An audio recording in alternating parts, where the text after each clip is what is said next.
লাগবে নাকি লেবু? লেবু লেবুর দাম হচ্ছে 100 টাকা। তাহলে কত করে দেওয়া যাবে?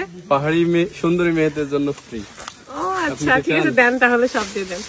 দেন, আপনি তো সুন্দর, আপনার তো দেওয়াই যায়। ঠিক আছে ভাইয়া। ভাইয়া বলে সব টাকা নিয়ে চলে গেল।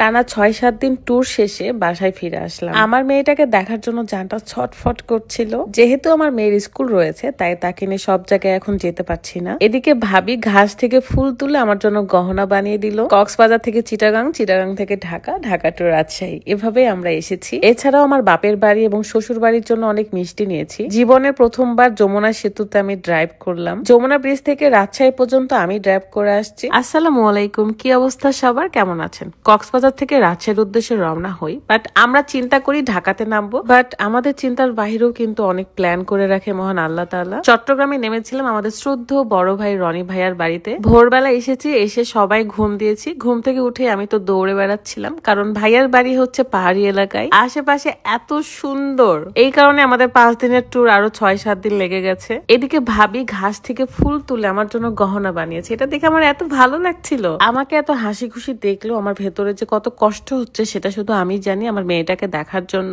আজকের এই ব্লগটা আমার কাছে অনেক বেশি স্পেশাল। আমাকে ভাবি খুব সুন্দর করে ফুলের ব্যান্ড পরিয়ে দিয়েছে এবং এখন আমরা যাব রনি ভাইয়ার লেবুর বাগানে এবং লিচুর বাগানে। আমরা খুব এক্সাইটেড ছিলাম লিচু খাওয়ার জন্য, বাট গিয়ে দেখি লিচু একদম ছোট ছোট টক ছিল। আর এদিকে রাত অনেকগুলো লেবু পেরে নিয়েছে। আসলে দেশি লেবুর স্মেল এত ভালো লাগে আমার গন্ধ শুনেই জিহ্বায় পানি চলে আসছে। তারপর আমি দেখি এখানে একটা টিনের বাড়ি ছিল, সেখানে গিয়ে একটা ছোট বেবিকে বলি একটা পলি এনে দাও, সেখানে এই লেবুগুলো রাখি এবং কিছুক্ষণের জন্য বাপ্পি ভাইকে ধরতে দিয়েছিলাম পলিথিনটা, কিন্তু পলিথিনটা এত বেশি দুর্বল ছিল যে ছিঁড়ে পড়ে গেছে। যাই হোক, এখান থেকে আমরা বিকালের মধ্যে রওনা হয়ে ঢাকার উদ্দেশ্যে, এবং আজকে প্ল্যান ছিল রাজশাহীতে যাব, বাট তারপরও রাজশাহীতে যেতে পারিনি, ঢাকাতেই থাকতে হয়েছে। তবে ঢাকা ঢোকার আগে আমরা কুমিল্লা এই মিয়ামি রেস্টুরেন্টে নেমেছিলাম। এখানকার খিচুড়িটা খুবই স্পেশাল এবং খুবই বিখ্যাত।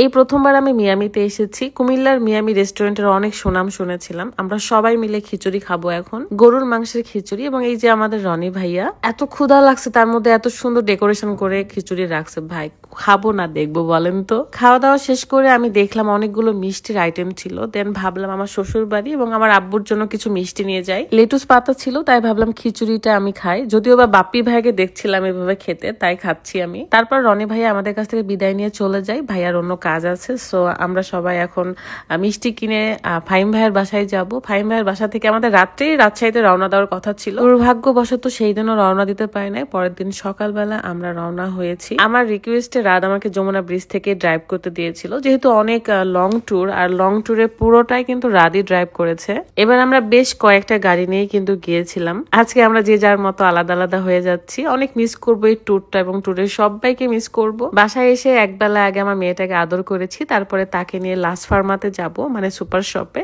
সে যা যা নিতে চাইবে সবকিছু তাকে কিনে দেওয়া হবে আজকে। যদিও বা তার বাবা তাকে মাঝে মাঝে সুপার শপে নিয়ে যায়, যা মন চায় তাকে কিনে দেয়। কেনাকাটা শেষ করে বাপ বেটিতে চলে গেল এবং আমি কিছু শপিং করে তারপর বাড়ি ফিরেছি, যেমন রুকাইয়ার ব্যাগ, তারপর জুতা।